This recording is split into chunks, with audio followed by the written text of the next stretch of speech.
somebody had broken onto my property and destroyed my well pump and everything. But you weren't in a relationship, you're saying? Not technically. We were kind of just seeing each other. So you were just hooking up? Yeah, essentially. Okay. So you heard the heartbeat and then you changed your mind. Yeah. And you said you're not going to have an abortion. Yeah. And I remember we were sitting at a park too, like, because we're like, let's go like just see like what kids do and like be around this environment to see like, you know, what's going on. And I remember a kid screaming so loud and I was getting so annoyed by it. And he was like, that's like what you're in for. I'm on TikTok and I'm just like scrolling on TikTok. This is about 2 months, maybe a month and a half postpartum.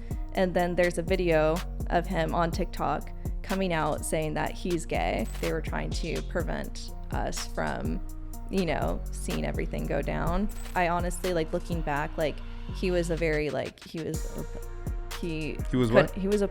I think people tend to excuse the relationships because of the emotional connections they have to others. I think that it was more betrayal on my dad's part because, like, that also, like, he failed me. I definitely will trust men to a certain point, but I think it's just kind of like if you let me down, then I'm kind of just like, people let people down all the time. Oh, he's done a lot of dumb things. So like what? Yeah, let's hear it. He literally chose to buy an Android phone. I was gonna say, I was like, what is this green bubble doing here? Welcome to Unattainable. Glad to have you with us. I'm your host, Zach Evans, here with my co-host, Mohammed Molay. And today we got a special guest on the show. So first off, why don't you go ahead and introduce yourself to the audience, name what you do and your star sign. My name is Anna. I do customer service in the fashion industry, and I'm a Libra. Libra. Yeah. We know all about Libras. Good things or bad things? You guys are very fun, but bad for my mental health is probably the best way. Yeah, a little bit dangerous. Yeah. I would say so, yeah. Yeah. So customer service in the fashion industry. Mm-hmm. What do you do exactly in that?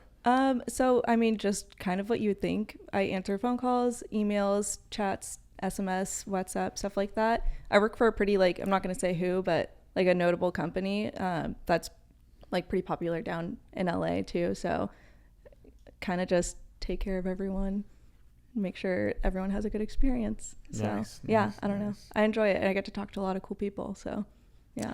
Very nice. How old are you? I am 25. I'll be 26 in October. 26 in October. Okay. Mm-hmm. And your current relationship status? I am single. Single? Yeah. How long have you been single? Technically a long time. I haven't been in like an actual like official like relationship where we're like, oh, I'm your girlfriend, you're my boyfriend type thing. So why is that? I would say mainly I kind of have like a rule, especially because I have a kid, that like I want to take like some time to get to know somebody, and like even if we are like exclusive with each other, I just want to make sure that I know that it's something that's right before like putting a label on it, if that makes sense. But wait, I'm confused. You said that you have a kid. Yes. But you've never been in a relationship. Oh no, I've been in relationships. Yeah, but I have a kid. That one's an interesting story though. And I think that's what you're segueing to. Sure, yeah. Okay, well, I guess tell us about that story. So I, back in 2020, I bought a place out in a place called Wonder Valley. So 5-acre property, kind of in the middle of nowhere. But right down the street from that place, or I guess like 15 minutes away or so, there's a military base and called 29 Palms, or I forget what the base is called, but it's in 29 Palms. And so when I moved out there, I was like completely by myself pretty much. Like I was 21 and like didn't know anything about taking care of a house, anything like that. So I would go on Hinge and I would match with a bunch of these Marines out there and like basically just have them help me out around the house and stuff. So about like a week into moving into this place, somebody had broken onto my property and destroyed my well pump and everything. So I used one of those guys from Hinge, sorry Brian, to take a shower at his house. I would do my laundry there, my dishes and everything. And he had a friend that I thought was really cute. And so he was always over there. Brian's place was kind of like where everyone would gather. So yeah, I met him through there, and then we just kind of started, hanging out, and he would stay over at my place, and, I was single, 21, like, just having fun. So, yeah. So, and then you guys slept together, but you weren't, right. Well, and then but you weren't in a relationship, you're saying? Not technically. We were kind of just seeing each other. So you were just hooking up? Yeah, essentially. Okay. And then unprotected, obviously. No, we were completely protected, 100%. I mean, it wouldn't be actually that strange because my wife's parents had her while they were using protection. Oh, wow. And so it's not like that crazy of a phenomenon. Yeah. Well, so in this case, crazy phenomenon. Yeah, that is kind of a crazy. Well, and this is actually crazy too. I had an IUD, and I also was like, okay, like just to be safe, because there was one night where we were the night of the incident, both very drunk. And so I was like, I'm going to take a plan B just in case. So I took a plan B, had an IUD, like thought everything was going to be okay. And then like, honestly, the second that I took the plan B, like I took it with like McDonald's coffee, and I like just knew to myself, I was like, this is not going to end well. Like I just had like a gut feeling that, yeah. So wait, you had an IED and a plan B? IUD. Or IUD? Yeah. So like I thought I was like layering, yeah, because I'm like, if we're, Wait, that's crazy. So you were on birth control and a plan B? Yeah. So That's wild. it's like the 0.001% or something like that. Well, it's already like 1% just with one of them. Yeah. But then if you layer it on, I mean, that's crazy. With Plan B, it doesn't work unless you're not ovulating already. So it delays the ovulation, and that's how it works. It's something that like helps prevent the release of the egg, which was already too late at that point. So yeah. Does it work if you grind it up and put in their cereal? Asking for a friend, yeah. You know what? I don't know, and I think that's actually technically illegal. I think that we might have just caught a little something on there. So was that the first time you were having sex without protection, or was that like a routine thing between you guys? For us, it was just a routine thing. Okay. With other people, like it didn't start off that way, but then it kind of got to a point where it's just like we were just seeing each other, from my understanding. So I was like, okay, like, I don't know. You let things slide. I mean, everyone does. Sure. So, well, yeah. Some people at that point, Zach when never. you're 21 and shit, yeah. Okay, so the so then how, and then okay, so you guys are continuously seeing each other, and then when did you realize you were pregnant? About like a month later. I just kind of I was out at lunch with one of my friends, and I hadn't even missed my period yet, but I just kind of like in my head knew. Yeah. And I remember at that lunch, like telling my friend, because we were drinking like these big like fishbowl margaritas at the only bar that was open was Applebee's out there. So we were drinking these fishbowl margaritas, and I was like, I swear to God, if I'm having this guy's kid, like I'm gonna kill myself. So wow. Yeah. Why did you feel that way? Just because it was kind of not that serious to me. So I was kind of like, the weight of it kind of honestly hit after like you kind of realize like, oh, this is actually something that could be like not a long-term thing, but like if this happens, then you're kind of stuck with that person for life per se. Sure. So okay. Yeah. So and then at what point did you bring it up to him? It was like maybe after I found out, like maybe like a couple hours after I had found out. I first hit up one of my close friends and was kind of like, oh, I'm freaking out, like I don't know what's going on. So then I took like multiple tests, and then afterwards I was like, hey, like we need to have a talk. And so he came over and we talked about it, like, and what would happen and stuff. And he's like, I mean, I support whatever decision you want to make, and just we can see like where this goes if you want to continue with it. And I was kind of in between. So yeah. So you were debating whether or not to have an abortion or keep it. Yeah. And I honestly, like I did like schedule an appointment, and then at the appointment they ask you like if you want to hear the heartbeat. And so then I was like, sure. And then I heard it and I was like, fuck, like I can't. Wait, how many months was it from there? So I forget when the heartbeat starts, but like I was just right before the 10-week point, because I was like, if I could just take like the pill and then like get it over with, because after that it's like like like the procedure, and like that's just like, from what I've heard, very uncomfortable. So yeah.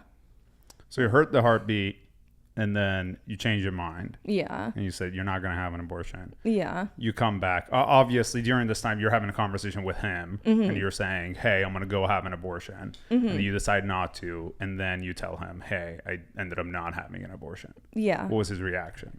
He was just like, okay, like, he's like, I guess you're never ready. Like, those words, it's like, I guess, like, when you're ready, it happens. Like, sure. So those were the words that he had said to me, and we kind of just left it at that, and we didn't really talk too much more about it, aside from like planning what like the parenting would look like. And I remember we were sitting at a park too, like, because we're like, let's go like just see like what kids do and like be around this environment to see like what's going on. And I remember a kid screaming so loud, and I was getting so annoyed by it. And he was like, that's like what you're in for. So yeah. You're 21 and he's how old? He was, at the time, he was 27. Okay, so you guys are 6 years apart. And so he's supportive up until that point, and then well, obviously you said you're single now, so like what happens from that point on? Yeah, so I decided to move back to Orange County. I was really sick during my first trimester, so I moved back in with my mom. He stayed out, and he was military, so he stayed out at the base. And so that's when like things started getting like kind of silent, and like we weren't communicating as much.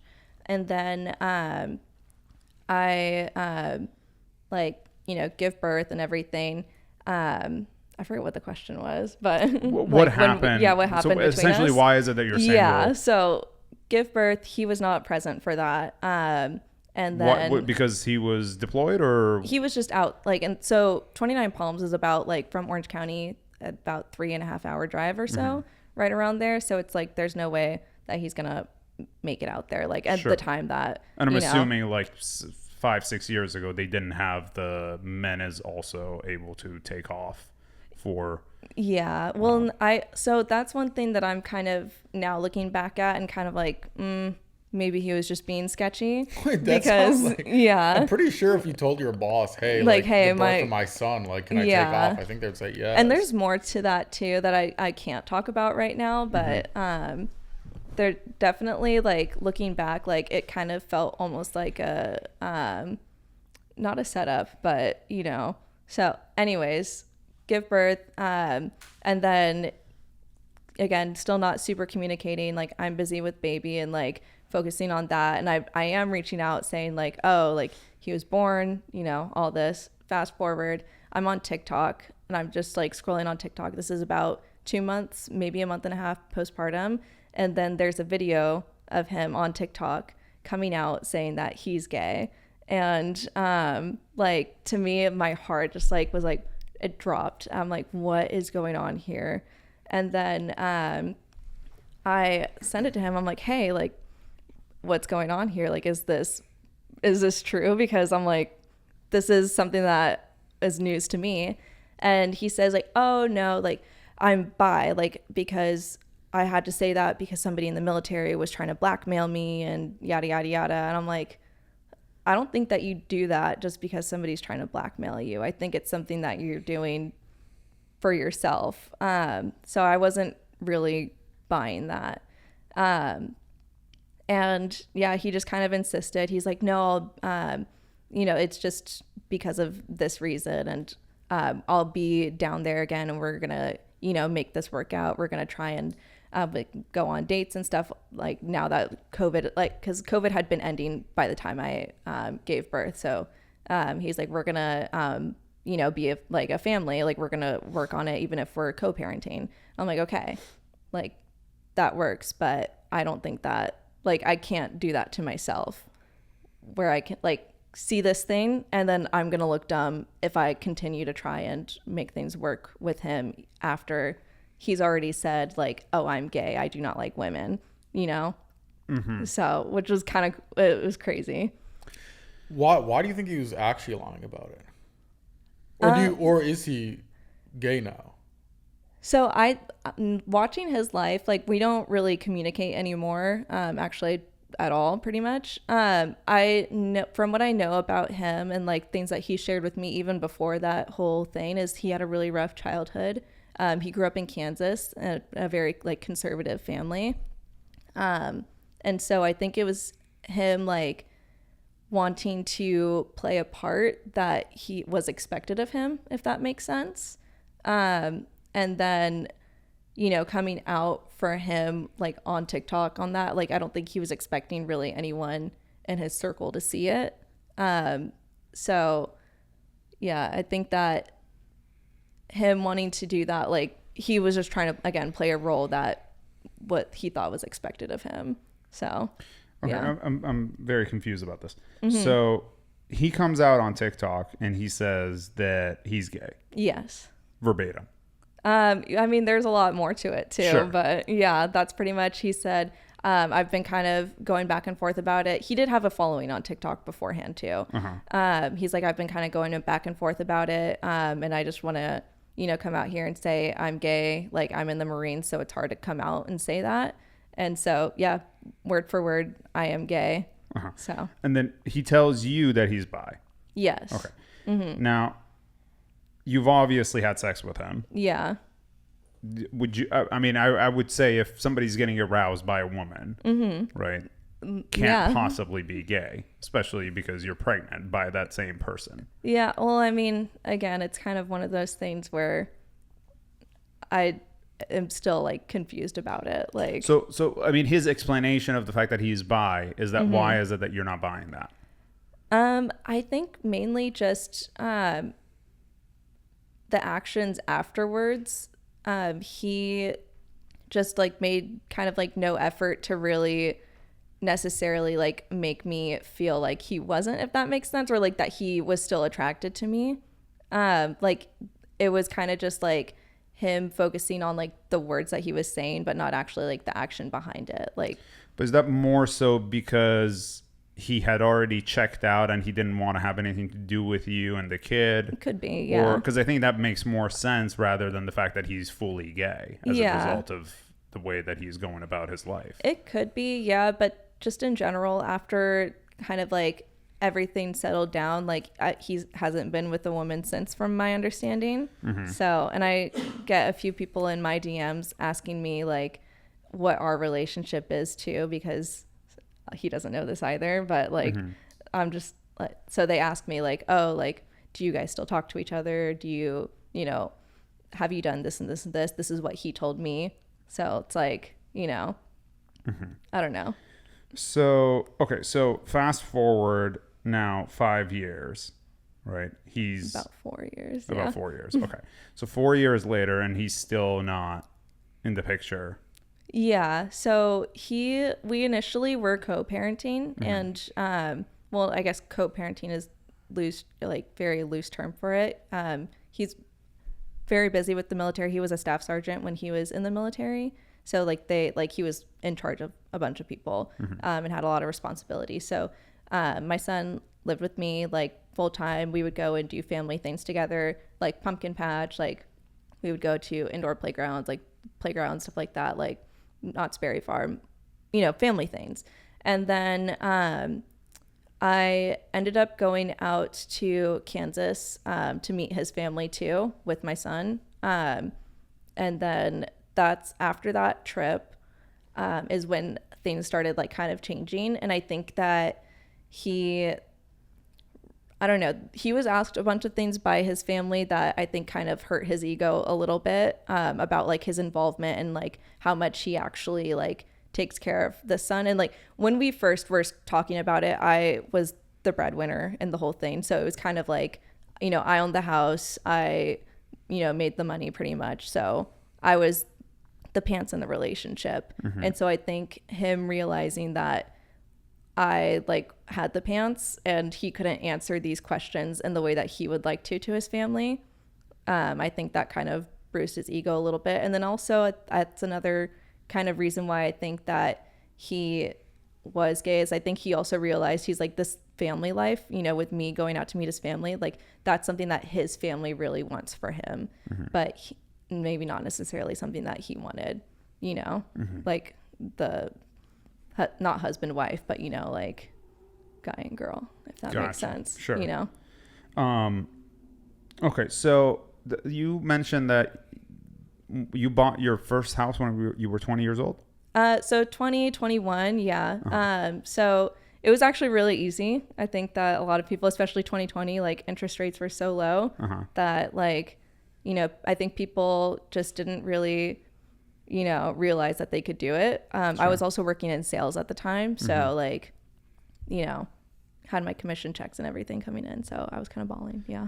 But and so in sales doing what?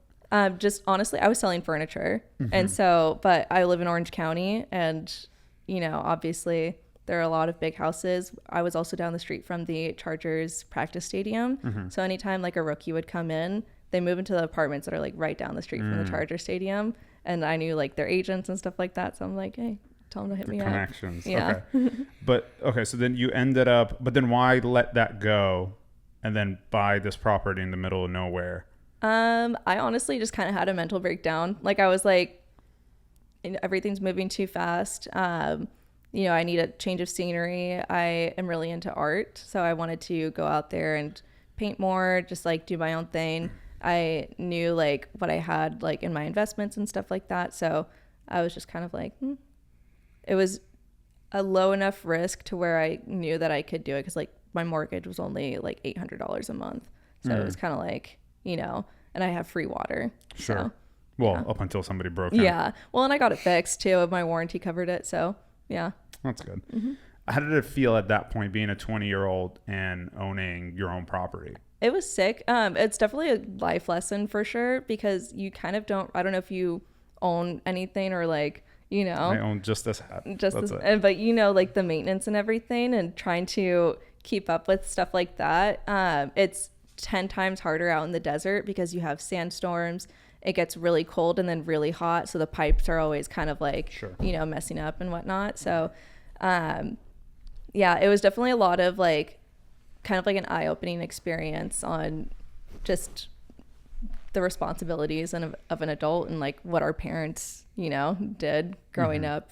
So, but it was really cool. I felt like a huge sense of pride for sure. And so letting that go and having like, not having to, cause I had the choice, but, kind of feeling like I took a step back definitely took a toll on my mental health, but I mean, you rebound. So you mean once you had to sell the property in order to take care of your kid? Kind of. I primarily sold it just because, one, like 2021, when everything was kind of like spiking, I just felt like if I'm not going to be going out there at that point, my son's dad had moved out to Pendleton. So he was no longer in the area. And I'm like, if we're not really going to be in the area, it's expensive to maintain, when like you're not there all the time. Kind of just, it made sense to sell it. And then from there, I was able to roll it into other like real estate investments. So yeah. Nice. Good for you. Yeah. And how did your parents feel when you bought the property? So my mom actually, she was excited for me, but I think she also kind of, cause I like when I lived with her previously too, like was helping her like with her rent and stuff like that. And I think she kind of felt a little bit scared. But she was like overall pretty supportive of me. And so, yeah. And then what did your dad think? I don't talk to my dad. Why is that? Yeah. So back like when I was 12 years old, he was arrested and he went to prison and now he is in prison for 36 years for what he did. Crazy. Yeah. Okay. What did he do? Can you say what he did? I just out of respect of, because there are victims that, Sure. were a victim of his crimes. I'm not going to say what he did, Sure. Especially because I know that they're still struggling with that kind of situation today. Wow. But did you guys live together at the time when he yes. committed the crime? Yes. So we had kind of a normal family life. I mean, obviously struggled financially during like 2008, like the recession and whatnot, but we had like a fairly normal family life prior to that. And then it was kind of all of a sudden, like, I mean, there were signs because he started acting sketchy, but like it was pretty normal up until pretty much that point. So up until what point? Up until like, so about I would say like maybe like a month and a half before he was actually arrested. He basically like held my family and I captive like in our house for like a month and a half. Like we weren't allowed to text our friends. We couldn't go outside like and like really talk to people aside from our neighbors. And then he also kind of like cut off our social lives. Like we used to go to church and like we stopped going to church altogether.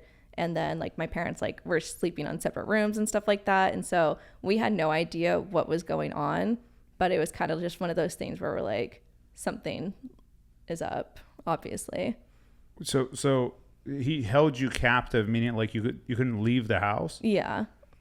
And okay. Like we went grocery shopping and then... Is it just you and your mom? No, so I have 2 older sisters and 2 younger brothers. So there's 5. So there's 5 of you plus your mom. That's 6 plus him, 7 people in a house. Yeah. And none of you is allowed to leave? Yeah.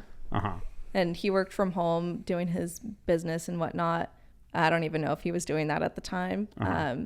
But yeah, so we weren't allowed to leave. We weren't allowed to text our friends or like email anyone or anything. Did you guys have your phones in it?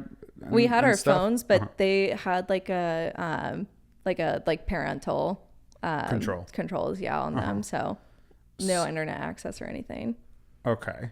And so what was everybody's response? What was your mom's response? Like that's crazy. Like how did you maintain just live it? Like I just don't understand what was happening. Well, it was definitely a lot of kind of like silence almost, I would say. Like we didn't really want to talk about it. So like what we did a lot was we had a piano in our living room. So we'd play piano together and stuff like that. We'd watch Disney Channel. Like I was 12 when it happened. So like watch Disney Channel in our backyard. We had like a little recording studio. So we would kind of like just go out there and like have jam sessions. We had a pool. So it's like, but we never really talked about it to each other. And then my mom didn't really talk about it either. Like she kind of just silent treatment like everyone. So okay. So there's you at 12 years old. And there was 2 older siblings. How old are they? So at that point, my eldest sister was, I think she had just turned 16, when everything happened. And then there was, actually, I think she had just turned 15 and then 14. And then I was going to be turning 13. Who was 14? And so then oldest sister, 15, other sister is 14, and then I was going to be turning 13. So 3 girls, 15, 14, and then 2 12, boys. 13, and then 2 boys are... So younger brother, at that time, I have a hard time keeping track of their ages because they're kind of like separate. So younger brother was about like 10 or 11, and then the youngest was about 6 years old. Okay. The 6-year-old doesn't understand what's going on. That's fine. The 10, 11 you said? Yeah. Okay. 10, 11-year-old kind of understands what's going on. You clearly understand what's going on. The 14-year-old understands what's going on. The 15-year-old must be pissed. Yeah. So everybody's being held captive. 4 of the kids which understand what's happening. And what is your dad's explanation for the fact that he's holding you captive for a month? We didn't talk about it. He said that... But I mean, how does that even come up in the conversation of, I mean, he has to somehow start the conversation to say like, hey, you can't leave. Well, you can't go to school. Are you guys going to school at that point? Oh, that's another crazy thing that I forgot maybe to let you know is I was homeschooled for my entire life. My parents were pretty religious. And so, yeah, we were all homeschooled from like pre-K all the way pretty much through high school too. But I did like co-op groups in high school and then... So I wasn't in high school just yet at that time. Sure. And so, yeah, we were not going to school. So we were already going to be home anyways. But your 2 older siblings, they are also homeschooled. Yes. Okay. So everybody's homeschooled. Everyone's homeschooled. And they're homeschooled by whom? My mom. Okay. Yeah. Okay. Crazy, right? So everybody's being homeschooled.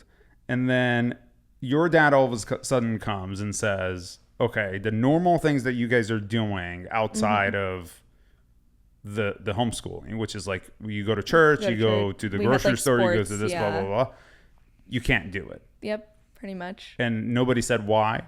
Well, we asked and he said basically like, oh, like I'll explain everything later. Like everything was an answer for later.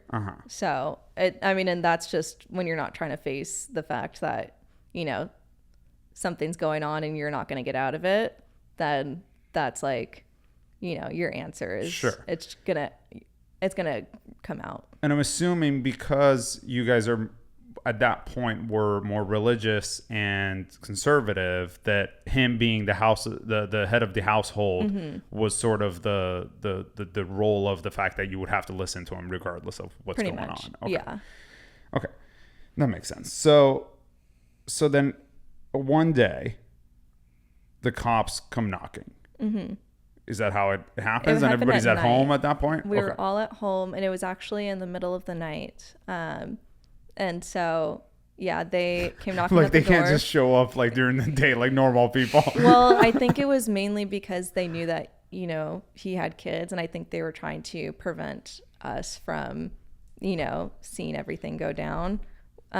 Which is ironic. But because they did tell him, like they did say like, hey, you know, they made contact with him and they said, hey, like you need to turn yourself in or we're going to come and get you. And he was not wanting to turn himself in. Got it. So he refused to turn himself in. Yeah. And then they showed up in the middle of the night. Yeah. Wait, but then why did he stay at his house?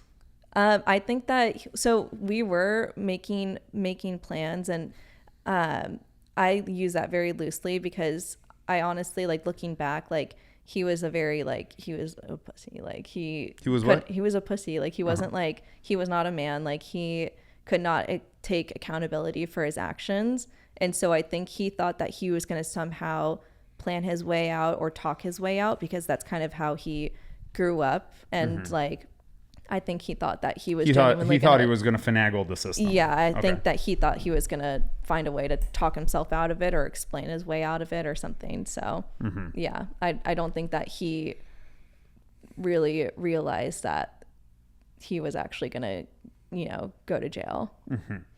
So then the cops show up in the middle of the night. And then what happens? So my brother actually, when he heard the knock on the door and he looked out the window and he saw them, and he's like, so he actually woke up my mom and dad and were like, hey, like the police are at the door. And so then he, I think firsthand kind of saw everything happen. We didn't, but then the 10-year-old. Yeah. So then, after that, like my mom came back to like the room, and like, I'm like trying to remember everything at this point. 'Cause like, I haven't told this story like for years, except to like my therapist. So she came back to our rooms and was like, hey, we need to go talk.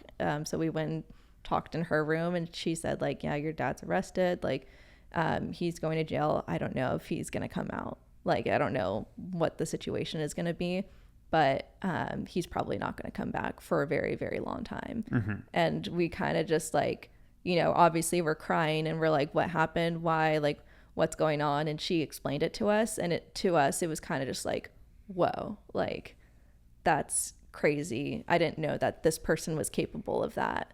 So yeah. So they take him, and are you personally sad at this point? Like, what are the emotions that you're going through? So I mean, I was sad because you know, I was feeling empathy for a lot of my siblings. I personally, like, I didn't have the closest relationship with him. I've always been like kind of the rebellious one out of my family, and kind of like, you know, I'm going to do things my way. So we did bump heads quite often, and he wasn't necessarily like, I don't want to say that he was like abusive like towards me or any of my siblings necessarily, but he wasn't like the kindest, and he didn't know how to express his way sometimes without getting physical. And so to me, that kind of was like a you know, kind of like we would bump heads over that. And then so he was physical on occasion. He was physically abusive on occasion, yes. But I wouldn't necessarily say that he was abusive all the time, though, because like there are some cases where, regardless like, of whether you're abusive one time or 20 times, yeah, but you're still abusive. Yeah, but I don't know. To me, it's like it wasn't as bad and as often as like, you never know, people doing that it. I know. I guess, yeah. I guess, yeah. Okay. Maybe you're making me realize things about myself. I think people tend to excuse the relationships because of the emotional connections they have to others. Yeah. Which is understandable. You know, you don't want somebody's image in your mind to become tainted from the memories that you might find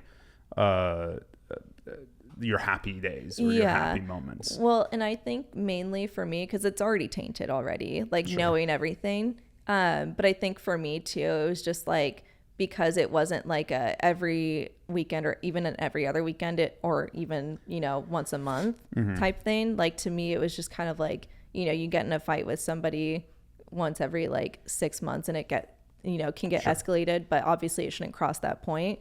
But like for me, when I like think of an abusive relationship, I think like that person is like in danger for their lives, if that makes sense. So like I don't want to like say like what he did was right or like make it seem like it was okay, obviously. But I think that there are worse relationships and worse situations out there to where it's like, I don't really. Does a part of you think that the things that you were doing perhaps deserve the reaction like that? No, for sure not. I don't think that you should ever do what he did to like me and my siblings when you're angry at somebody. So yeah. How's your relationship with your siblings now? So it was pretty strained for a while, especially like going through such a tough time like that. And like, you're just kind of wanting to move on from that. I think that we kind of like our relationship, kind of separated for a while just because we needed space and like time to kind of really discover who we are on our own. Because I mean, we were homeschooled together our whole lives. We were, like, you know, we went through this really traumatic situation and you kind of like link that person to that. So we were separated for a while. And then I think after I had my son is when we started getting closer again, because we're like, oh, this is such like like my son is such a joy that like he kind of brought our family back together. Nice. So yeah. Do any of your older siblings or younger ones, I suppose, probably not, but did they have any kids? Yeah. So my oldest sister, she was the first out of all of us to get married. She now has she's 1.5, going to be 2 in January, and then she just literally like a month and a half ago had a boy. So she has a girl and a boy now. Nice. Okay. So you were the first one, I was and the then first your one. oldest sister now has 2 kids. Yeah. It's a little out of order, but what is their, I guess, well-being like? How do they feel about everything that happened with your dad? I think that they handled it maybe better than I did, at least from the outside looking in. I don't think that specifically like the eldest sister, like we didn't really talk too much about it. And I think my older sister, not the eldest one, we kind of talked more about it, and we kind of like, because like that time was so like traumatic, we kind of not forgot things, but like kind of were like, did this actually happen? Because like in your brain everything's so jumbled up. So like we kind of bounce things off of each other. It's like, did this happen this way, or like do you remember this happening? So like I think we talk more about it than I do with my eldest sister, but we definitely like recognize like that's not a normal like childhood experience. So I think that and then so now you said that you go to therapy. Do you feel like you need therapy because of this, or are there other things that you also, I mean, you don't have to talk about it if you don't, but I would say primarily because of this. I think recognizing now, like I think the way that it shaped my mind and like how I approach like relationships and friendships and other like kind of like, you know, just the way that I interact with my peers and stuff like that. I think it definitely kind of shaped it to where I was like, I had a lot of anxiety about like, cause I lost all my friends, like when that whole thing happened, like, and at that age when it's like, you're super crucial, like finding out who you are, like I did not have that development, if that makes sense. So I definitely think that like mainly going to therapy for that. And then also just in general, like any other anxiety and like just the way that I feel about people, like I need to talk about it with somebody, and I can't always talk about it with Ivy, so she'll get sick of me, of course. So just kind of like I think mainly to one, address that trauma, and then like figure out how to I guess, just act in a normal life and not let that kind of define how I have or like set up my relationships and friendships and whatnot, if that makes sense. So how did your life change once your dad was taken away? We were super, super broke. My mom was she was out of the workforce for like 16 plus years after she married my dad. So we had no money. He had accumulated a lot of business debt, which then went on to my mom. And so like anytime she would get like a little bit of money in the bank, we had to live off of cash only for like years. Because anytime she would get a little bit of money in the bank, they would take it right away, right away. So it was definitely very difficult. Like there'd be times where we're like, oh, this is all we have to eat for literally a week. So like, I'm okay. Like I can skip this meal for right now. Like I can, I'm just going to go to sleep. And so I slept a lot because yeah.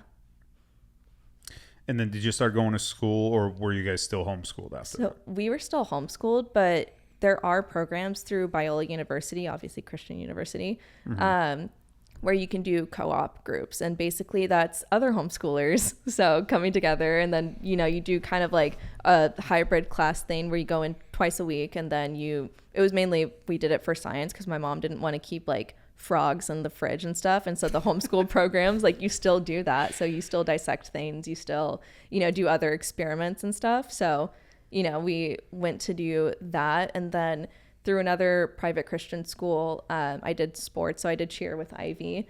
And so the homeschoolers through that program were able to do the sports and other like events through the school directly too. So I still was able to kind of have like a high school experience, but it was just kind of all over the place.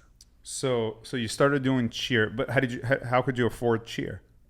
So I have a family friend who owns a kayak rental place. So during the summers I would work, and it was on cash, like basically like I'm under the table. Like I'm only at that point 13 years old. Oh, wow. Working. So I would work at the kayak rental place. And then I would babysit. I was doing like dog sitting and stuff like that. So yeah, just kind of hustling all over the place. So once they take your dad away, you and your siblings all are working? Yeah, pretty much. Oh, wow. Yeah. So the 10-year-old too? Not the 10-year-old. They were lucky enough to where they didn't, obviously like my mom, like they're her babies at that point, like especially the youngest one. But they didn't start working until about like the age that we started working at. So they got a couple of years where they kind of were able to just. But you started working at 13. Yeah. So they started working at 13 too? Pretty much, yeah. Oh, wow. Okay. So you start working at 13, so you paid your own way to cheer classes? Yeah, to cheer, anything else that I wanted to do, like going to concerts and whatnot. If I can make the money to go do it, then my mom's like, okay, yeah, go do it. So. Yeah. Okay, so then was your mom working as well? Yes, so she was your working. Mom is working, you're working, your two older sisters are working. Yeah. And you guys are just kind of like paying your way to live life. Yeah, pretty much, yeah. So I tell people this, and it's not as bad as Shameless was, but I'm like, it's pretty much like, in the first season of Shameless, they have like, the emergency fund, and everyone puts in like, for rent and whatnot. So that's kind of how I grew up was, Wow. Everyone pitches in. Did you ever feel like your childhood was stolen from you? Yeah, I would say. So I got to live a pretty good childhood up to that point. I think that like my high school years were kind of taken from me, if that makes sense, because I was working so much. So I didn't get to do like as much as my other friends like in high school were doing. And then I also think that like I kind of, because we didn't really ever talk to each other, like my family didn't really talk to each other, so I never got to like tell my sisters like, oh, I have a crush on this boy, or oh, I'm talking to this person, or I want to go to a dance like in high school and stuff. So it's kind of like I feel like I missed out on not only like my childhood and like middle school and high school experience, but then also like a family experience like with my family, because we were basically all just roommates at that point. So yeah. Do you feel more of a betrayal from your dad or from your ex? I would say probably my dad, because like I feel like at the point that I had met, I'm assuming that you're talking about my son's dad. Yes. So at the point that I met him, like I had already been through all of this. So I already don't really, like at that point, hadn't really put full trust in this person because of my experience with that. So I think that it was more betrayal on my dad's part, because like that also, like, he failed me, and then, but the thing is that like with my son's dad, I know like I didn't fail my son, if that makes sense. Of course. So it's kind of like, I don't know, my son still has a lot of people to look up to, but I didn't have anyone else to look up to at that point, if that makes sense. Yeah, of course. It sounds like growing up, you just kind of lost trust in men. Yeah. Or do you still feel that? Or do you feel that like the men that you're meeting now kind of, you have this wall up that you don't let anybody through? I think before I definitely did, but after like a lot of therapy, I just honestly take a lot of what men say with a grain of salt, and just wait for their actions to play out. And if they don't, you know, back up what they're saying, then it's kind of just like, you kind of expect it. You know what I'm saying? So it's not necessarily like a full like distrust, because I definitely will trust men to a certain point, but I think it's just kind of like if you let me down, then I'm kind of just like, people let people down all the time, you know? So, yeah. So you're not completely, or I guess you were jaded, but then you managed to kind of get yourself unjaded. I guess so. Yeah. I guess you could say that. Because I think of it just in general, like I've let people down. So it's kind of like a human experience, if that makes sense. Like we're all humans. Like as long as you're not like evil, I guess. Because there are, I mean, people that I feel like genuinely are evil, but like I think men just like are kind of just dumb sometimes, to where it's just like, I don't know, you know. Yeah. I don't know. Do you think that what you've gone through has made you stronger, or if you could go back in time, would you change anything? I mean, I think there are certain aspects where like I wish things turned out obviously a different way, because in my head, or like just what I thought was true at the time didn't end up being true. I just wish that I wasn't wrong in that kind of situation, if that makes sense. But I don't think that I would necessarily change anything. I do think that it's made me a stronger person. I think it's also made me a smarter person, because I've done a lot of dumb things, just being reckless and not really caring about myself. And I think especially now that I have my son, it's like, it was definitely a huge like life lesson for me, and it obviously a little bit too late, if that makes sense. Sure. But you know, it's one of those things where, you know, even though I feel, I guess, like a little bit of shame in that, and like other past situations and things that I've done, like there's no use in, you know, kind of just like sitting in that. Like you kind of have to move on and make smarter decisions and be a better person, and you know, use your experiences to progress. So you said you've done a lot of dumb things. Like what? I mean, just like dumb things. I mean, everyone does dumb things as a kid and like teenager and whatnot. Like going and like, you know, getting. You never done anything dumb? No, not at all. Sure. It kind of seems like he has stories here. Yeah, he's done a lot of dumb things. So like what? Yeah, let's hear it. He literally chose to buy an Android phone. I was gonna say, I was like, what is this green bubble doing here? Yeah. I do have the best phone in this whole room, so I don't know what you're talking about. You send me videos. I'm like, it's in the eye of the beholder. Is this a party or is this World War II footage? I can't tell the difference. I mean, that's not the dumbest thing I'm sure that he's done, but yeah, there's the reason why he brought that up is because there is none. No, there's plenty of dumb things. I think he's just trying not to expose you. It's okay. Yeah. Oh, please. But I mean, yeah, everyone does dumb things. Fragile ego too much. Yeah. But it's, you know, just a part of growing up. So sure. Yeah. Understandable. Okay, so now you're still. Is it hard for you to date now because you have a kid? Yes and no. I think when I was trying to date, it was definitely difficult because I was kind of getting mixed feedback. I, you know, obviously want to spend time with my son and be there for my son. So I'm like, when I'm starting out with somebody, I only give them like 1 day a week, that, we can go on a date or, do whatever. And so I've had some feedback that says like, oh, like we're moving too slow. And then like other feedback saying like, oh, we're moving too fast. Like, but I think it's just mainly the fact that I have a kid, like it gets into people's heads and they like think I'm looking for a stepdad. Too fast? If it's 1 day a week. Well, no, that's what I'm saying. I'm like, oh, that's really fast for you. Like, or is it because they're thinking? I think they get ahead of themselves. She's going to introduce me to her son. Now I'm like this. Yeah, or something like that. Even if that's never been brought up, like I think it's still the fact that like there's some, and I don't want to say it's just men. I'm sure there are like women that kind of have this mindset too. But in my experience, there are some men that they know that you have a kid and like that's kind of all that they can think about is that like they think that you're trying to make them a stepdaddy and that you're wanting to settle down right away and have like that exclusive relationship with like introduce the son and everything, even though that hasn't been brought up or hasn't been like really discussed. I think it's something that doesn't leave their head and they just get ahead of themselves. So yeah. Well, first of all, you got to get off Hinge. I'm not on Why Hinge. on Hinge. I'm not on Hinge. Oh, I thought you met your... I met my son. So I didn't meet my son's dad. I met the guys out in the desert on Hinge. The Brian guy. And then, yeah. And I'll go on Hinge every so often if I'm like bored. Like, but I honestly, I don't do Hinge. Mm-hmm. Yeah. I just... either in person or on Raya. That's pretty much it.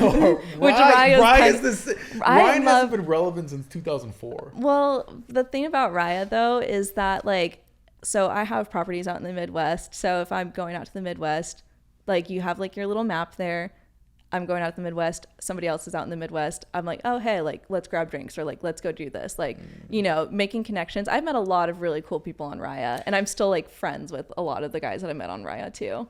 I feel like Raya used to be like celebrities, successful people. Yeah. I mean, now it's like any dude with like a 4-pack and like a fake Bitcoin company is like on yeah, Raya, kind of. Yeah. There are some really like legit people on Raya and like not celebrities, but like celebrity adjacent that I'm like, oh, it's really cool that you get to do all that. And I think that, they're cool people. Like I've met a lot of, like I said, a lot of really cool people. There are a lot of like, douchebags on there or like, fake people that are like flexing and everything. But at the end of the day, like I kind of can see through that. And that's not necessarily like I'm looking for like authenticity. And I think there is that on there still. So yeah, this is not sponsored by Raya, but yeah.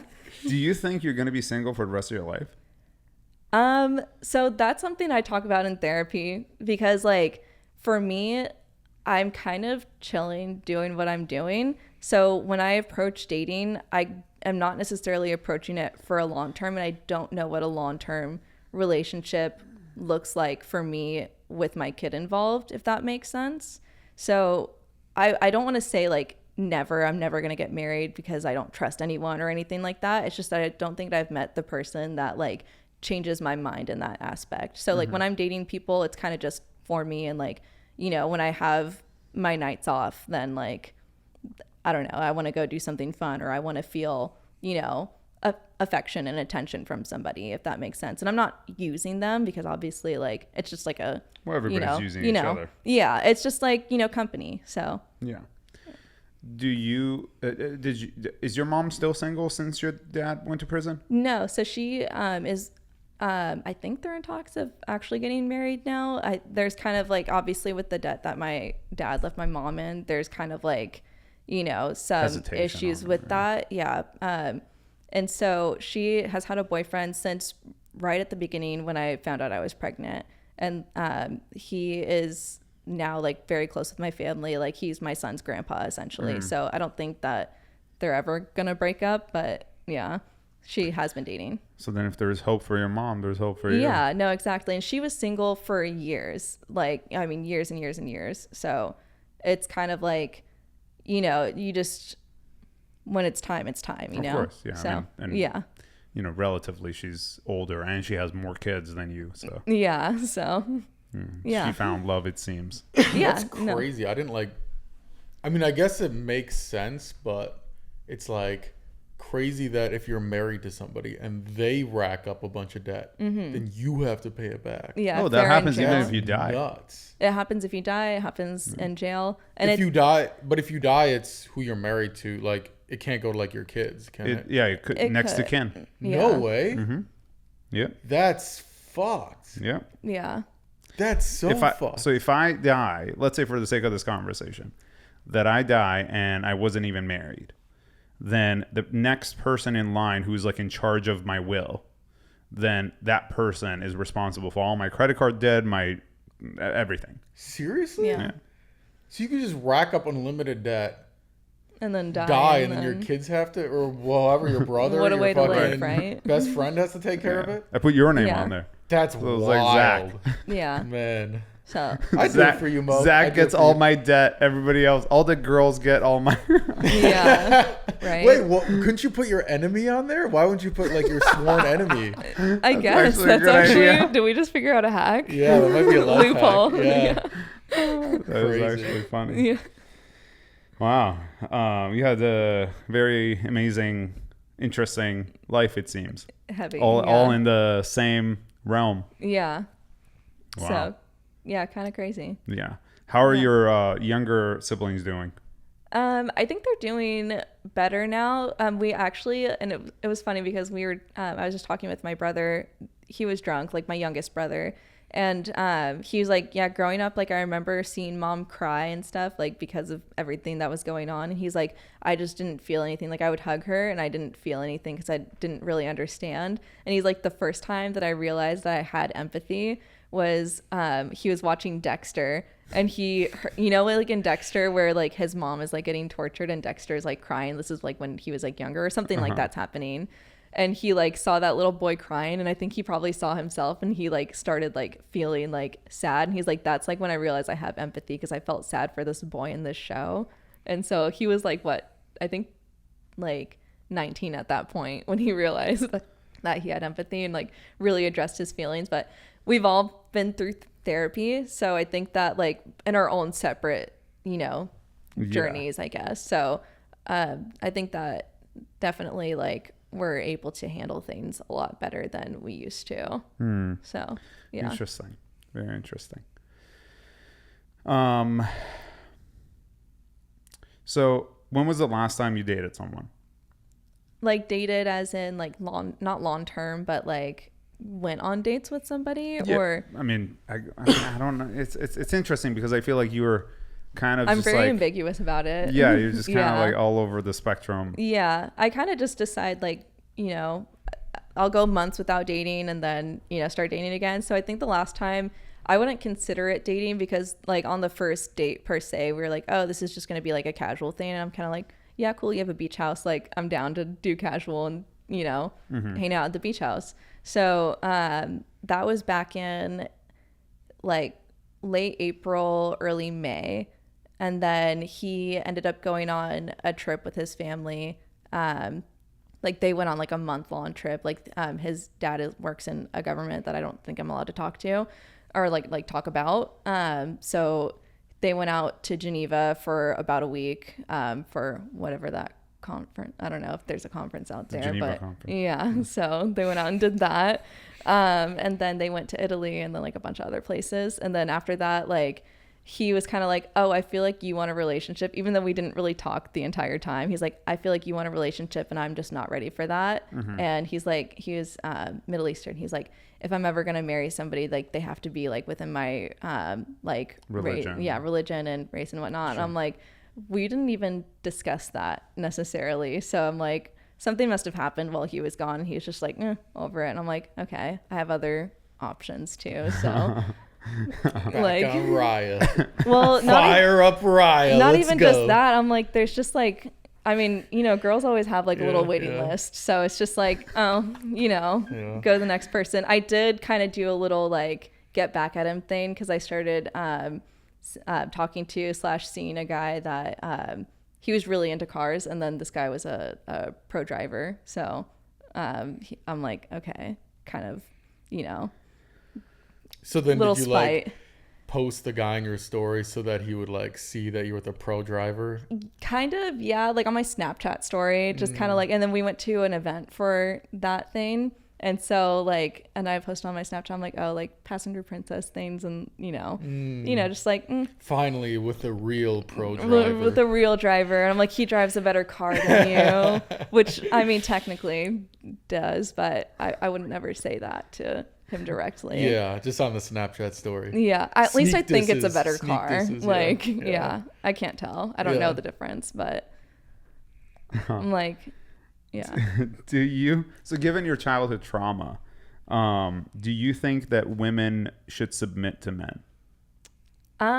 So that's kind of like a loaded question, because I feel like if that's what you want to do, and like as long as you find somebody that's good, because I do think that there are good men in the world, and I think that there are men that do really take care, but it's the ones that are kind of like, I guess, considered simpy, and like, I don't know, I think that their main goal is to protect the feelings of their partner and vice versa. So I think that there is, in general, like in relationship dynamics, like a little bit of men submitting to the woman and women just submitting to the man, if that makes sense. So I don't think that, obviously, like there are, and I think it's just like a funny thing to talk about, but like there are women that are like, oh, like I'm going to be like, you know, walk over my man, and like he's going to listen to everything that I say and stuff like that. I don't think that that works for some people, and men are kind of into that sometimes, but like, it's just like, I don't know. I don't think that it's a one size fits all thing. Mm-hmm.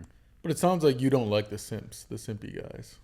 I would like somebody that wants to protect like my feelings, and I think that is like, some people consider that simping, but like I think it's just, I want a genuine person who wants to enjoy the company of somebody else. Like I think that everything's just so like such a game right now that it's hard to find somebody that's actually like genuine and has that goal to just enjoy company and make somebody else happy, and vice versa. So okay.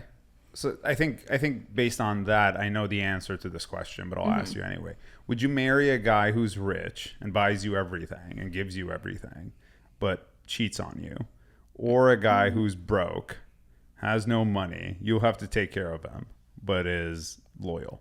So that's like, I know that it's kind of like a crazy thing to think about, or like even like for me to say, because I know a lot of people are like, oh, single moms like don't deserve, you know, this and that. But like, I honestly, if I had to choose the cheating, because like one, like I don't have to, like I can cheat on him back, and like wouldn't want to do that, but I'm like, if I grew up in such an unstable household that like sometimes in the back of my head I'm like, you know what, if I have like a stable thing and like I'm taking care of my kids and my family and keeping them away from that, then I'm kind of like, you know, like we're all going to die eventually if I'm making these kids' lives better by having that. So you prefer the financial security? I would say so, yeah, just based off of my childhood and stuff like that. But, and because I'm like, if I'm doing well by myself right now and I'm like getting by and I'm enjoying life, why would I like subject myself? Because men, when they're broke, they tell you they're broke, and it just gets annoying. Like, I'm like, if I'm taking care of myself, and like, you know, I've dated, you know, men what that do you mean they tell you you're broke? They're broke. Like I thought they were talk trying about to hide it. No, a lot of broke men, they'll be straight up and be like, I like can't afford to do this. I barely afford gas right now. Like, you know, like basically like, you know, like, and it's What not a part of bad LA thing. are you in? It's not a bad.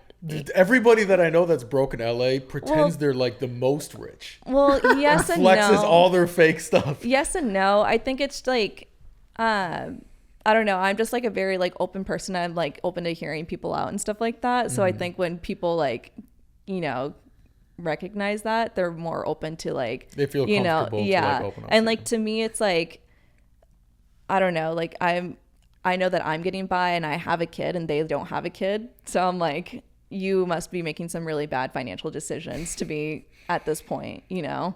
I feel like in America, if you're like over the age of like 26, 27 and you're broke, that's your fault. I think it's your fault. Yes and no. I think that there's also, obviously, like, we all have the same 24 hours in a day, but there's also like some things that can set people back, like especially like coming from my situation, I am glad that I was smart enough and brave enough to go and buy that house because I was able to, you know, make a good profit off of it. But there are a lot of like things where if like I don't have a car payment because I paid my car off like right away when I sold my house, like, you know, I'd set myself up for that. But there's like some people that they just are unlucky in life. They like have medical bills. I feel like you got the most unlucky in life and you pulled it off. Yeah, but I had, I guess, more motivation. Yeah, but there's some people, you know, they have medical bills that they have to take care of. They have like other family members that they feel obligations to. I guess maybe in like some like edge case scenario. Yeah, I mean, it's a case by case. But yeah, I think that I would say you're right to a point. But I think the age thing has something to do with it too. I think if you're past the age of 35, I would say, in California specifically, and you are broke, no family, no, I wouldn't even say real estate because honestly, like real estate kind of sucks to own in California. But like, you know, you don't have any investments or anything that you're invested in, or I guess like not multiple streams of income, but like you're barely getting by to pay your bills and like don't have anything extra. Like there's obviously other financial decisions that you're making that you should probably be making different financial decisions. So, and I think you've had enough time to figure it out at that point. Yeah, exactly. It's like a lot of it, I think, is like people eating out and stuff like that. Like something as little as that, like or buying completely drinks. Yeah, buying drinks. I mean, I know that people say like, oh, women are an expense, but I feel like women should be like, if you're wanting to date somebody that's really pretty, like women should be your motivation to earn more money. And so I think you just don't really like women that much either. I don't know. Yeah. Maybe that's a hot take. I also think like, it's like, if you have Netflix, you don't have any excuse. Yeah, like, I why, guess. why are you paying for something to waste time on when you could be making money? But then you can't like complain about being broke if you have Netflix too. Yeah, unless you're like stealing your. Yeah, it's like you're logged into somebody else's account. I guess. Yeah. I think there's definitely, again, that's a financial decision that maybe needs to be a different one. Like you have to have different priorities. Like for me, when I had my kid, like I went from getting my nails done to every 2 weeks. I'm like, now it's every 3 weeks, you know? So it's like, you know, little changes like that can make a pretty significant difference in what your budget's going to look like. So yeah. Should you have access to your partner's phone while you're in a relationship? I've never really cared that much about it. Like I've only had one boyfriend where I've gone through their phone and like I didn't find anything. So it's like, I think I put enough trust in somebody. Like, why did you go through his phone? I could not sleep. And I could not sleep. We were on a vacation together. I couldn't sleep. He had been drinking like all week, like very heavily. So he was out for literally pretty much 24 hours, like just drunk, like, you know, sleeping. And I'm like, I can't sleep. I have this guy's phone in front of me. We're on a cruise. And we didn't pay for Wi-Fi. So I have no Wi-Fi. I have Coco, the movie, like playing on the little TV that we have. And I'm like, this is the only option. Like I don't have any other option here. And like I have a video of him sleeping and I had his little jewel. Like, so it got to the point where I put his jewel up his nose so that he would like, you know, smoke his jewel through his nose and he didn't wake up. So it's like, I had nothing else. Like I've gone through all everything. So you went through, how did you unlock it? He had his thumb. It was back in the day when you had your thumb, like little thumbprint thing. Yeah. So that's how long ago this was. I just took his thumb and put it on there and went in. I'm pretty sure the Android phones still have the thumb thing. Don't Maybe. They still have the thumb? Doesn't your phone still have a thumb? Well, this was an iPhone. It hasn't upgraded like the iPhones where it's just one screen. It has a little caveman way of like where you press the little button and it exits out and you do it twice. You don't have that. Okay. I'm pretty sure I've seen a thumb thing on your phone. The thumb thing on my phone? Yeah, where it reads your fingerprint. Yeah. No, it's just on the screen.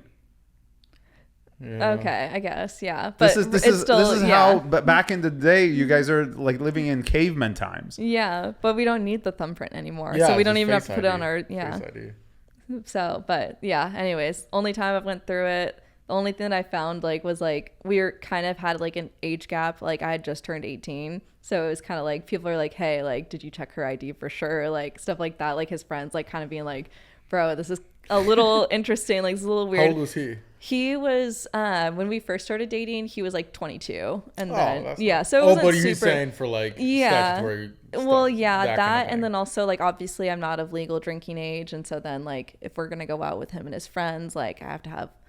Never had a fake ID. I never had a fake ID. So yeah.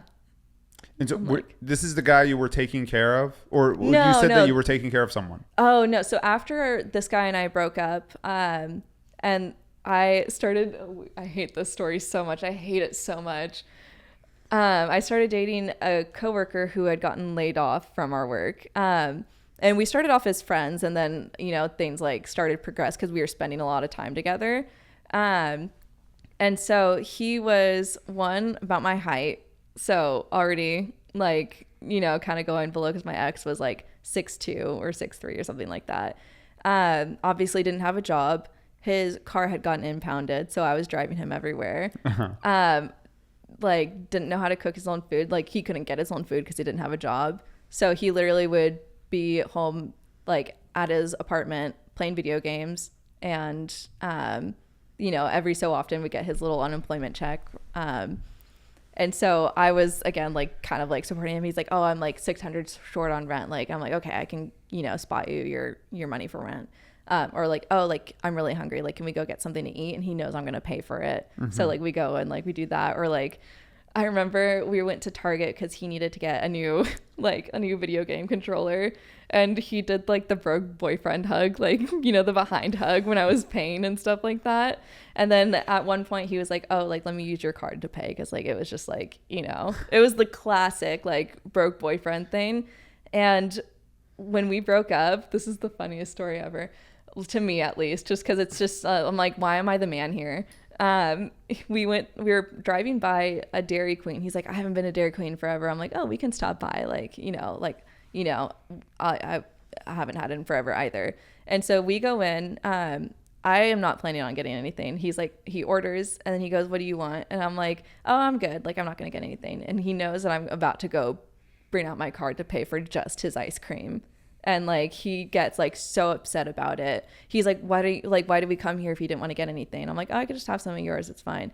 And he got super upset. He walks out like, I didn't pay for the ice cream yet. He walks out without the ice cream and he goes and sits on the bench on the outside of the Dairy Queen, and he just kind of is like that, like on the bench.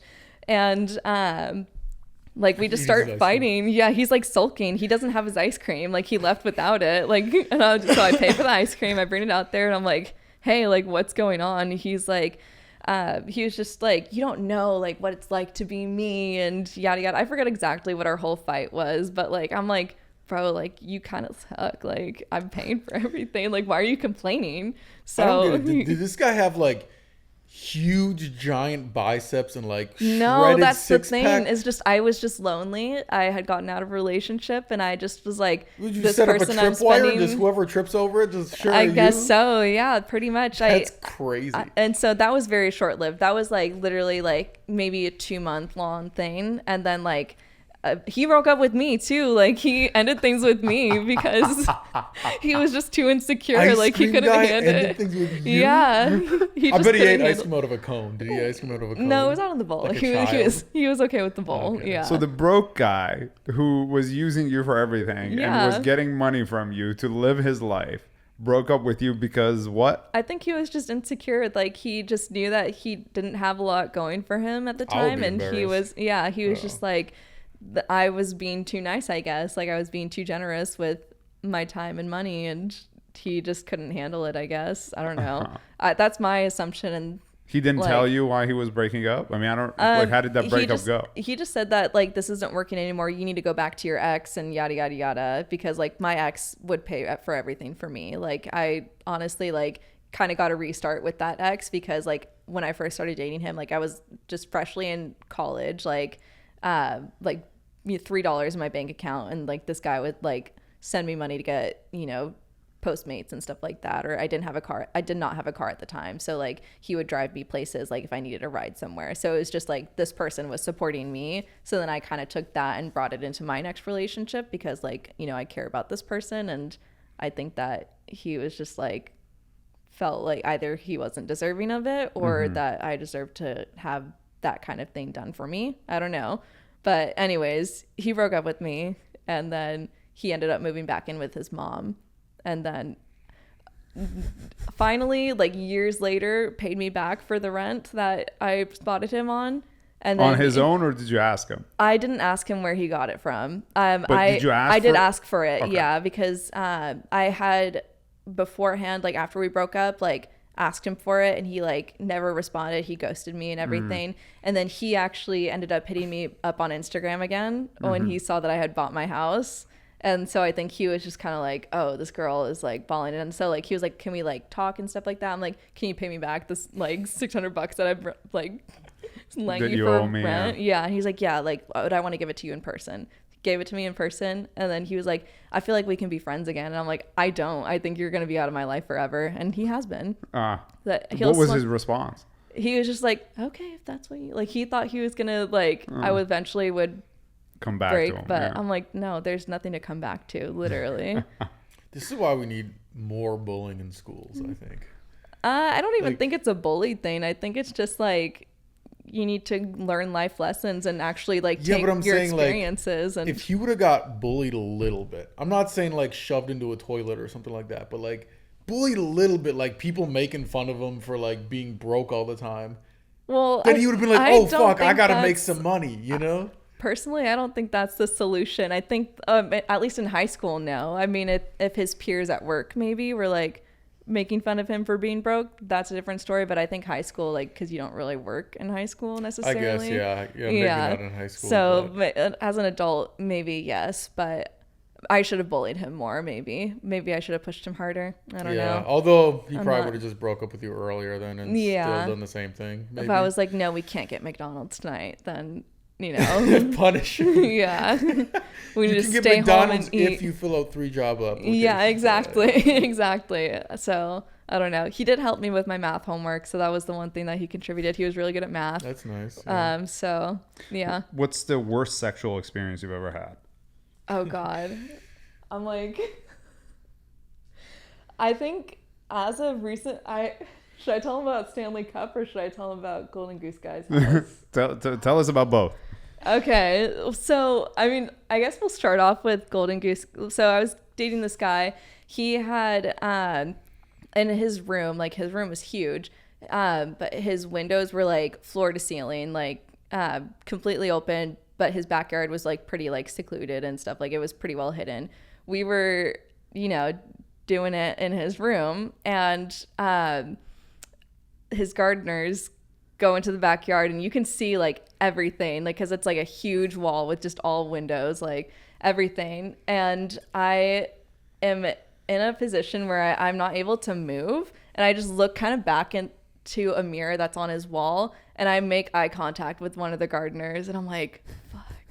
Like, and so he goes and he closes the blinds, but they're coming down from the ceiling and they're going so slow. And it's like, it's just watching it in slow motion as like everything's going down. So that was really, really embarrassing. And then there's this, after that relationship ended, I kind of just needed like a boost. So there was this guy that I met on Raya that was in LA.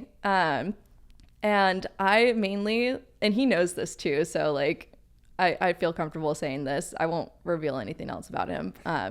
But I mainly went after him because he was skinny, like lanky guy, like kind of looked dorky. He was in biotech. Like, I'm like, this guy's a nerd. So I'm like, I'm going to go and I'm going to change this guy's life, and it's going to be an ego boost to me. So I drive from Orange County to LA. And then I get to this guy's hotel, and the like elevator doors open. He's wearing gray sweatpants, and I look down and I'm like, one, this guy's like 6'4". 2, like I look down and like it's there, and I'm like, oh no. like it's hard, or it's just it's there? not even hard yet. It's Okay. very noticeable though, and I'm like, oh no. Do you think So he wore the then- gray sweatpants? He knows. well, I think he also was just getting ready for bed, like, Okay. because it was like 11 at that point. So like he was out there for work, getting ready for bed, and I was like, okay, I'll come out here last minute. So we go up, like we're talking and stuff like that. Like things get started and then like I actually see him hard and I'm like, oh no, like this is going to be really, really bad. So I got very humbled. We call him Stanley Cup because like, you know, like regular like coffee cups and like, you know, water bottle tins and whatnot. And then there's a Stanley Cup that's like fucking huge and like just like, why is it that big? Like it doesn't need to be that big. So yeah, there was that. And it wasn't the worst sexual experience I would say, but I think I went in with a different expectation and like came out of it like couldn't walk. Couldn't walk. Like I literally right after we finished, I was just laying there like in the fetal position and I was just like, he was like, do you want some water? And I just didn't respond. Like that was just like, that was very intense. So yeah, man, that was crazy. Yeah. So you mentioned something about being assaulted in college. Yeah, so I this is a weird segue from that to this. So back in it was my freshman year of college before I had met my like ex-boyfriend. There was a family friend that worked at the same kayak rental place for me that I'd worked at since I was like 13. Mm-hmm. And so I grew up with this guy pretty much and like close family friend, like we would go and do other things together. So it's like to me, like when he invited me to a Halloween party and I didn't think anything of it. Like it was just going to be like, oh, we're going to go out and drink. Like, I'm like, cool, I'm 18. I'm going to go and drink, you know? Mm-hmm. Like, so, I went to the party and I went by myself with this person and he basically like, he won't admit it, but he's admitted things to friends like about certain aspects of it. But I am pretty sure that he had like put something in my drink and he was like, oh, try this, it's whiskey. And it would be my first time trying whiskey. And I was like, oh, it's like kind of powdery. And so I'm pretty sure he put something in there. Mm-hmm. And he told me like, oh, I need help getting something out of my car. And I'm like, okay. So I go and like, he's like, I have a hat back there. Can you go get this hat? And I'm like, okay, like, let me go get this hat for this guy. And then he gets in and he closes the door and he's just like, I just want to hug you. Like, can I hug you? And I'm like, sure. And so then, you know, he's hugging me and stuff like that. And then that's when I kind of start getting like a little like, you know, woozy. Yeah. And so then I ended up passing out. And then I remember bits and pieces of that. But then like the majority of it, I asked him directly about it. And he told me that I like had been down for it and stuff like that. And I'm like, I don't remember any of this. And so then how I kind of like came to terms with it is one of our mutual friends. He had told one of our mutual friends about the situation. And like, instead of this mutual friend being like, oh, okay, I guess this was just like, you know, they got drunk and they hooked up. He was like, no, that you straight up assaulted her. So that's kind of like, you know, yeah. So did you ever bring it up to him that like, yo, you raped me? Or I did, but he kept, you know, denying it and saying like, no, it was something that we both were into. Like he was like, you need to know like what real love feels like. And I was trying to show you like what it's like to, you know, have like somebody that's there for you. And he's like, I've always been there for you and yada, yada. Like it was just kind of like a deflecting the situation and stuff. So yeah. Did you ever bring it up to like the family or people that like knew him? So I brought it up to our mutual friends and like my family obviously, and they ultimately like everyone kind of, you know, said like, hey, this is not okay what you did because it's very obvious that you like took advantage of a situation. And so he did end up, I don't even know where he's at now, but he got blocked by everyone and he's not involved in anyone else's life right now. Wow. So, yeah. Sorry to hear that. Yeah, that sucks. Yeah. Especially when it's somebody that you trusted. Like, yeah. And so that's, I guess, not like another reason why I'm kind of like, just like cautious, but it's like, I feel like there's like a pattern recognition and now I'm kind of like, very like quick to see those patterns, and so if I see it in somebody new that I'm talking to, then I kind of just don't pursue it anymore. So understandable. Makes sense, as you should. Yeah. Final question. which I'm assuming based upon the story that you said prior to that, the answer is yes. But does size matter? I would say yes at this point. This is such a weird, like, again, segue from, but I would say yes in the sense that, like, there's, like, I've had experiences where it just was not enough. So, yeah, I would say it matters to a point. Like, and people try and say it's, like, how you use it, but even at that point, like, there's some times where it's, like, you know, it's a personal preference. So you've never had a micro penis? I have. Oh my God. And I'm not going to tell that story because I don't want, he already got in trouble for it, but. For having a micro penis? No, like, so arrested. I was underage and it was, you know who I'm talking. You were kind of part of that too. I could have gone back to pick you up. Yeah, no, it's okay. We were both. As well as your scissor at that point. Yeah. So we went to a party and it was at, he went to the high school that, like, you know, we did cheer at, but he had graduated at that point and he was actually a coach on the baseball team. And so we went to a party at his house. It was during the summertime. And she got very, very high and she... I was in, like, the corner of the kitchen eating ground beef. Yeah, she was eating ground beef and, like, from a bowl. Like, it was so random. But so then she left and I was there, like, without a ride home, and, like, at that point, like, didn't have money to get home from, like, to Uber back from where we were. And so I tried so hard to get a ride home, and eventually, like, he was like, oh, I can just take you home in the morning. I'm like, okay, cool. And I've had talked to him in the past, and, like, we had each other on Snapchat and stuff, but it's still kind of a weird situation given, like, the power dynamic. But yeah, so we ended up hooking up, and he was very small, and I was just like, I'm not even gonna pretend that I'm having a good time right now. And so silence the rest of the night, silence on the car ride home, like, crazy. Maybe that's one of the worst ones. I didn't even really, like, I don't even count it as an experience. So you've had the Stanley Cup and the espresso cup. Yeah, essentially. Yeah. Yeah. Yeah, the shot glass. Yeah. The shot glass. Yeah. Wow. Well, there was a lot going on. Yeah. Thanks for coming on the show. Appreciate it. Thanks for your honesty. Thanks for your openness. Thanks for sharing your stories, your trauma, and your childhood, and all the things that made you who you are today. You're an amazing person. And hopefully the future brings you a man that deserves you and your kindness. And yeah, I think it will. I think my intentions are very, like, absolutely, much 100%. so. Like, yeah. There are a lot of good men out there. There are a lot of shitty men out there. Yeah. But so the good men tend to find the good women. So. Yeah. So eventually we'll see. 100%. Yeah. Thanks for watching. We'll see you later.